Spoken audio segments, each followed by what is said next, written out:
What's going on, guys? Horror Junkies back with another video. Oh, shit. We got a good one for you this time, guys. Hatchet. Welcome to the Hatchet review series. Yes, this is one of 4. Which we will get to the other ones in later videos. Yes. First of all, this movie came out in 2006. Relatively under the radar. Because I've heard about this movie and I've always wanted to watch this series, but I really never got around to it. Right. Like, we just got around to it a couple of days ago. Yeah. And I was absolutely surprised on what we got with this movie. First of all, gory as shit. Very gory. And the lineup for this movie is absolutely fucking wonderful. When I went into this movie, I didn't know what to expect. And it just surprised me right off the fucking bat. The only famous person that I even knew was in this series was Danielle Harris. Right, and she's not in the first one. Right. And there's a shit ton of famous people in this movie. Or in these movies. And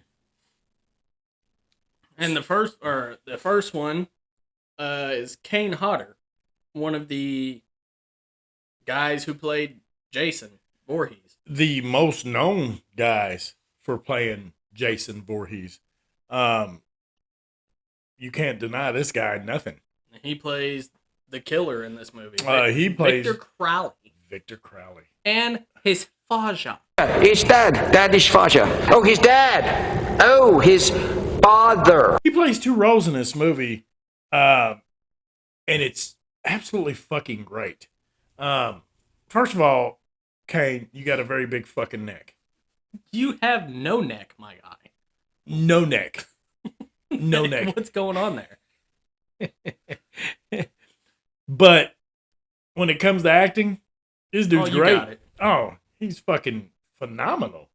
Like, love me some fucking Kane, because Friday the 13th. I actually really enjoyed his scenes when he was playing the dad. Yeah, he did a really good job with that, too. And as the killer, dude, he reminds you in this movie of Jason so fucking much. Like, the gore in this movie, it's outrageous, but it's fucking great. Great. We got, sat on my nut. Oh my god. You ever just do that? Ow, ow, ow, ow, ow, ow. Wow.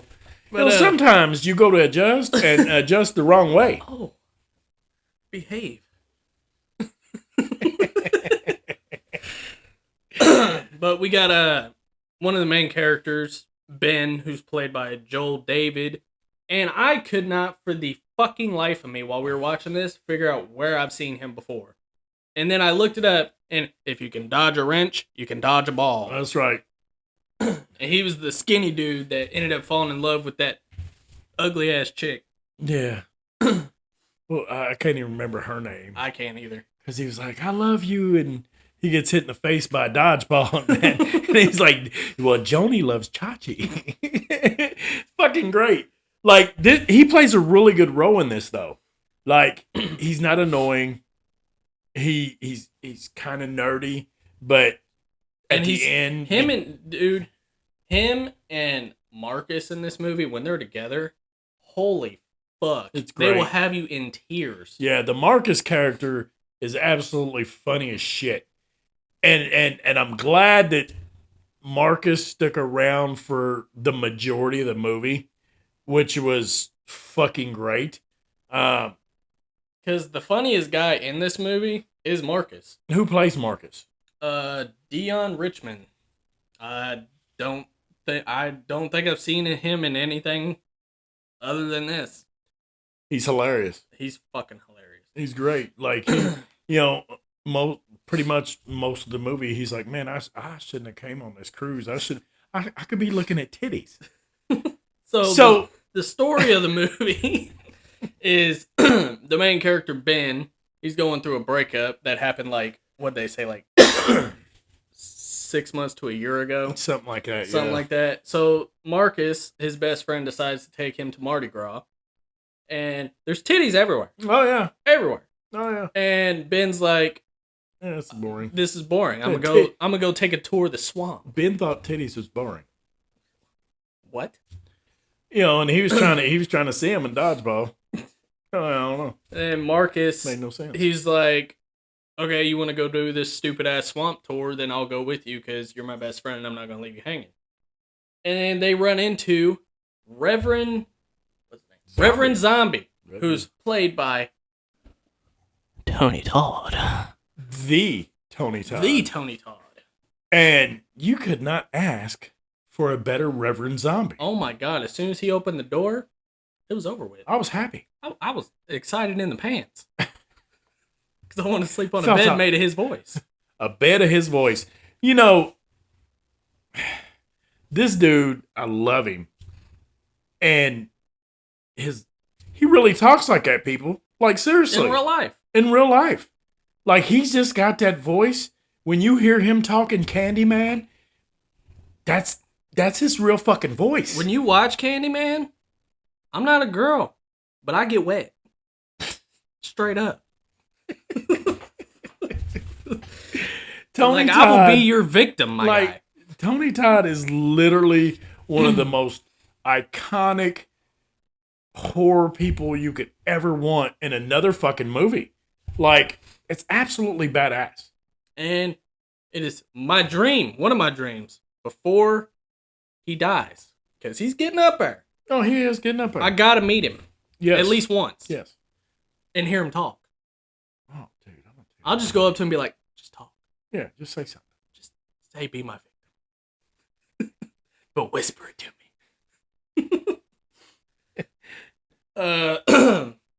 We got Tamara Feldman. I think that's how you say her last name. Who plays Mary Beth Dunstan, the main character.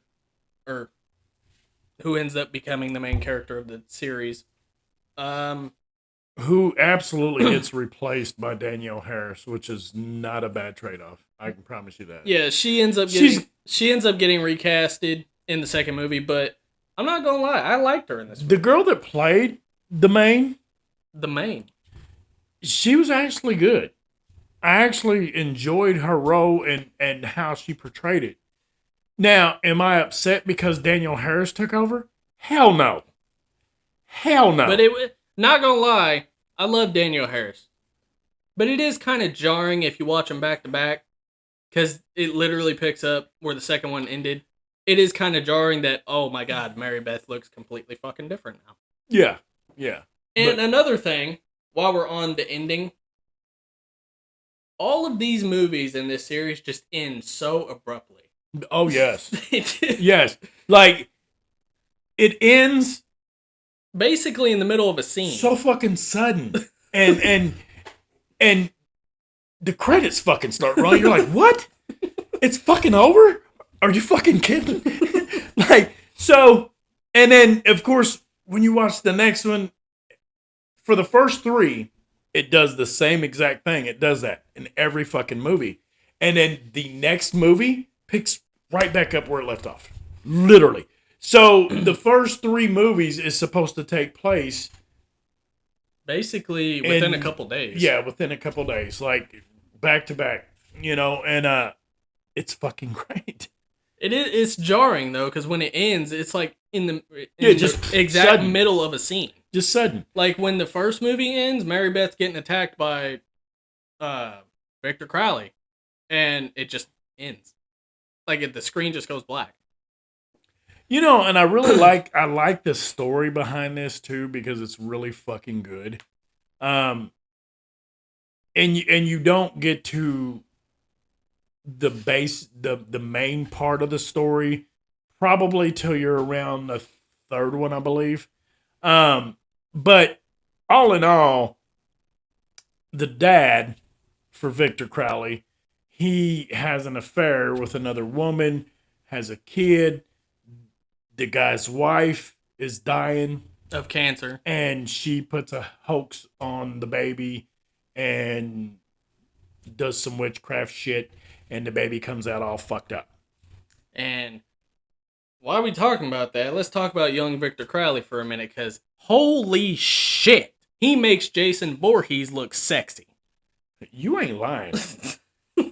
This motherfucker ugly as shit. And apparently, he's played by a girl.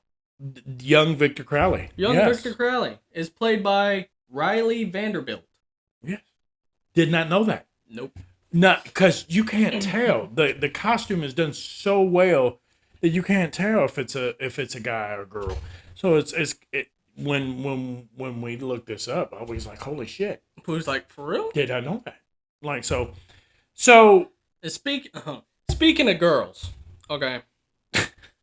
We're gonna get to the next cast member, which is Mercedes McNabb, who plays Misty. Oh, that annoying bitch.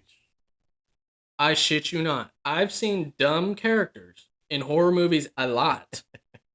This bitch has to be the dumbest Oh, she real dumb. girl I've ever seen in life. There's literally a scene in this movie where they go, call for help, and she goes, are you sure it's 911? I shit you not, that's an actual scene. It's fucking great. Like, she's blonde. She got her titties out all shit. the time. This is shit. Dumb. Like, dumb.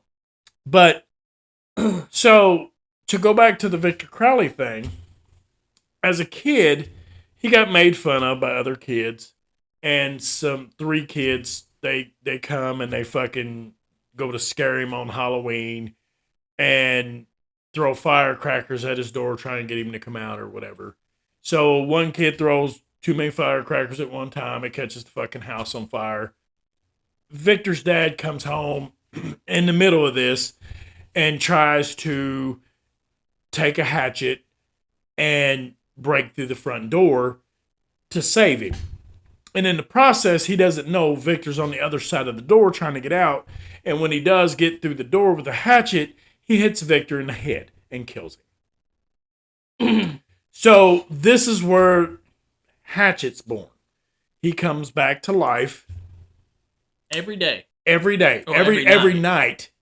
No matter if you kill him or not. He's going to come back to life. And even if you cut him up to itty bitty pieces. Damn. When he comes back, he's fine. And you know, he's just as fucking ugly the next fucking night. Like, I mean, oh, wow. And they do reveal, like, this is in the later movies, but they do reveal that Victor Crowley is what's known as a repeater. Yes. Which is a ghost that is forced to repeat the same day. Its worst moment ever. Yes. Forever. So, let's get to one of the other really good main characters in this movie. Well, going off what you said, the 3 kids, it turns out one of those 3 kids, the grown-up version of him, is Robert Englund. Oh, fuck yeah, Robert Englund. Oh, yeah. Like I said, when I said there's a fucking amazing cast to this fucking movie, I wasn't lying. You know, how do you get Jason and Freddy? I mean, we've had that. No bullshit. But this was before Jason versus Freddy. No, it wasn't. After. It was after? Okay. My bad. Okay, I'm fucking stupid. But anyway. I mean, it's fucking great. But not as each other, which is really fucking awesome because they're playing different characters and it's fucking awesome as shit. Even though Robert Englund doesn't last long. No. Probably the first 5-10 minutes of the movie. And his scenes are hilarious because it's literally just him and his son in the movie fishing or whatever they're doing. I think they were fishing. Yeah, they're gator hunting. They're gator hunting. Yes. And the entire time, Robert Englund is bashing on his kid because he thinks he's gay or something like that. Yeah. And he's taking a piss off the back of the boat, and this fucking gator comes up and he's like, he tried to bite my penis off. You know? And Robert Englund's sitting there yelling, and he's like, well, can we pull over so I can finish my piss? And then he gets out of the boat to go pee, and Robert Englund goes, Oh, you gonna go pee because you're gay? So we got Kane Hodder. We have Robert Englund and Tony Todd. 3 legends 3 legends. in one movie, and none of them are playing their roles. Right. Which is, it's still great though. And the next character we gotta talk about, without spoiling too much of the other movies before we make videos on those, is Perry Shin. Yes. Oh my god. This dude is in every single movie. But dies In 2 of in them. all of them but 2. In He dies each in the time. first and the second one, and he's in the third. But the way they do it is fucking great, for one. Love how they do it. The way they did it in the third one has to be the most funny. Yeah. Yeah. And then he's in the fourth one, of course. But he's a really good character, for one. I love his role in every single movie. Is absolutely great. Probably one of the most memorable characters out of this movie, out of this series, actually, because he does such a great job. I don't know who this guy is. I don't think I've ever seen him in anything, but he's a really good actor. But yeah, He in the first 2 movies he dies. In each movie, except for 3 and 4, he plays a different character. yes, So we also have Richard Riley, I think is how you say his name. He's in this movie. He was also Buddy the guard or something like that in Rob Zombie's Halloween 2. Who Michael put an axe through his spine. right on. We got him. We got some chick who looks like Roseanne, but is not Roseanne, and she has the best fucking kill in the movie. She does. Oh, the kills in this movie are outrageous. Very over the top. Victor Crowley cannot fucking kill nobody without at least fucking cutting her head off or whatever. That's his like favorite Pulling move. her head off, stomping her head off, something. But that's the ending part of it. He does other shit to him first. It's just gore, and it's over bloody, which I still like it. And the kill that this movie is known for is actually Patrika Darby, what the fuck ever. The bitch who looks like Roseanne. This movie's known for her kill because he grabs her face from the back and rips her fucking mouth open until she looks like the bitch from Beetlejuice. Yeah, all you see is her tongue. But that's not all he did to her, though. Is it? Mm-hmm. Is it? I thought he did something else to her. He cut her husband in half with a hatchet and then did that to her. First of all, Victor Crowley, for some reason, has this thing where he has an obsession with putting his finger in people's mouths. Every time he goes to grab somebody, that's where he grabs them. He puts his fingers in their mouth. He's just fucking weirdo. Like, why? Weirdo. And then the director of this movie, Adam Green, hopefully no relation to David Gordon Green, the bastard. The bastard. He's actually in this movie. He plays one of the characters, Buddy One. Yeah, he's just no name, just Buddy One. Yeah, Yeah, he didn't even bother. He's to give actually his character a name. he's actually buddies with Ben and Marcus. And you see him maybe 2 or 3 times in the movie. And each time he's But not very puking. much. Yeah, pretty much. Yeah. And then Mardi Gras. Marcus's death.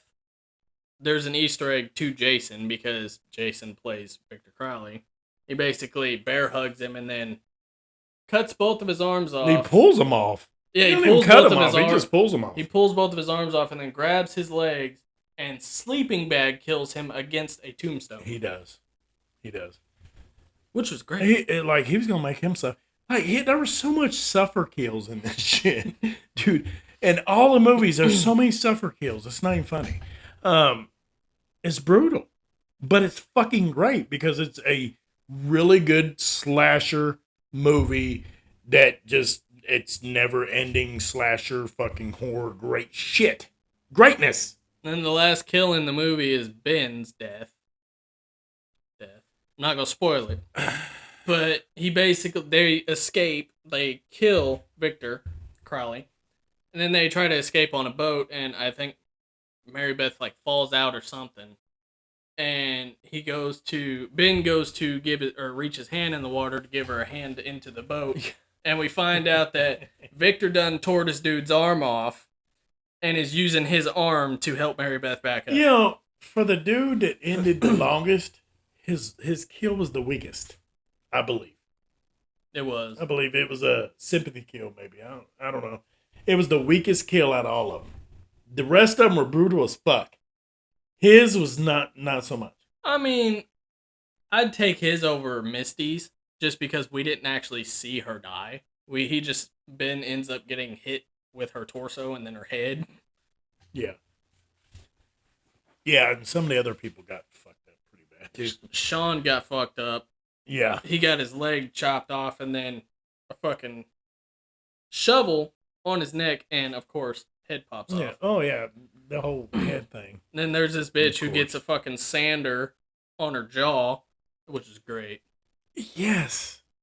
Her and the Misty chick were so fucking annoying through this whole movie. I was glad when both of them fucking died. And they both... And I can't believe the dumb one actually lasted longer than her. Right. I was actually enjoying the other one who got the sand thing. But they're following around this director, who's played by Joel Murray, who is Karen's dad in Shameless, if you've ever seen it. They're following him around because they think he's like this big time porno director. Or like the Girls Gone Wild type guy. Yeah. You know, filming chicks, and flashing boobies and stuff. Turns out he actually ain't shit. No, he ain't nothing. Not a shit. But, really good fucking movie. Highly recommend if you guys have never seen this movie, check it the fuck out. We streamed it on Tubi. And they have all of them on there. And that's where we got it from. And it's just, dude, it was enjoyable. Like, the story itself was good. The kills were good. Just, I enjoyed watching it. And we kind of binged watched all four of them back to back. So, it was fucking great. That's going to be it on this one, on the first Hatchet movie. Definitely appreciate. See, I'm always getting fucking tongue-tied at this point in the fucking video. I don't get it. Definitely appreciate you guys if you would give us that thumbs up, that subscribe button, and that notification bell. You know you like that shit. Yeah. Also follow us on Facebook, YouTube, and the Slasher app. This is Horror Junkies, and we're out.